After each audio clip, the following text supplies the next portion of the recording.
there's going to be a big opener onto the Ret Paladin. I think he's going to be forced to bubble very soon. I think that they're going to play defensive Ensidia and reopen up on him. They've also got the ability of killing that Druid as well. Slightly harder to lock that Rogue down, so Acronis is going to have to play really, really well to kind of save his teammates.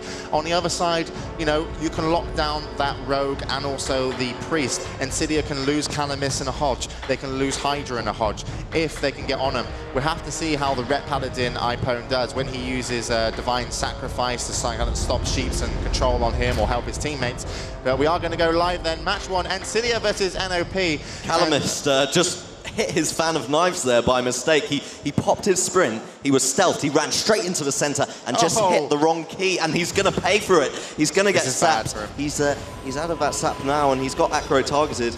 He's actually got Ipone targeted now, and that's what I thought they were going to do. Get that Ret Paladin to bubble.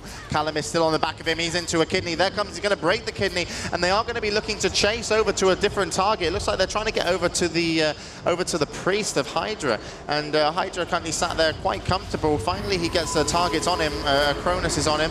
Acro's going to go down in a sheep, and Acronis is actually going very, very low, and finally they get onto Hydra. This is what they wanted to do. There is a blind onto Calamis. That gets trinketed off.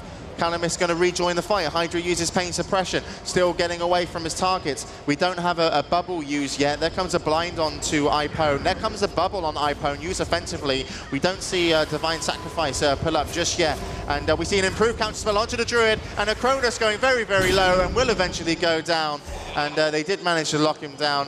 And, well, you know, killing the Rogue, you know, controlling the Ret Paladin seemed to work. And I don't know where Divine Sacrifice wasn't used in that bubble. But, you know, he could have really helped Acronis in that situation, but didn't happen to do so. And Ensidia take a quick round 1. Yep, NOP squad. I mean, they managed to force a pain suppression. That's something. But I really feel that Ensidia are just going to sweep the floor in this best of 3, Jay. In this best of 5, Jay. Personally, I don't think Ipone should have ran all the way over and tried getting onto the Priest.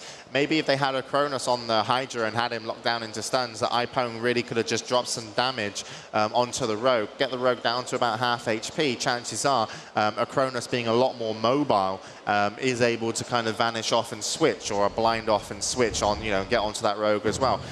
So a little bit of coordination problems there still for me with NOP. And Ensidia, you know, they slowed and locked down that Ret Paladin for a bit. Didn't force the bubble, which I was kind of surprised about, actually. I know he's playing with a Druid, which is probably the best healer in here for a Ret Paladin.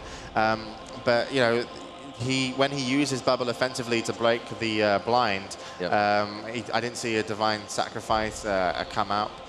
Which, you know, obviously takes like damage, absorbs damage from all of your team, and it actually absorbs into the bubble itself. And maybe they could have saved Acronis, but wasn't to be.